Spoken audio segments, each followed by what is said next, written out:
So you're in a little bit of a dilemma on that. We need to leave that kind of fuzzy on this, but we need the authorization to follow the leads, put the troops in, and play this. Look, ISIS got started through funding from our friends and allies, because as people will tell you in the region, if you want somebody who will fight to the death against Hezbollah, you don't put out a recruiting poster and say, you know, sign up for us, we're going to make a better world. You go after zealots, and you go after these religious fundamentalists. That's who fights Hezbollah.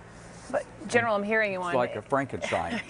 I'm hearing you on keeping Syria fuzzy, but I mean, they've been very clear in wanting to destroy and dismantle ISIS, so that's not fuzzy to me at all. The question would be, if they wipe out ISIS in Syria, which is the goal, then what with Bashar al Assad? Yeah. There has to be a plan for that phase. Well, some things you can't exactly plan that clearly because you're dealing in the realm of politics.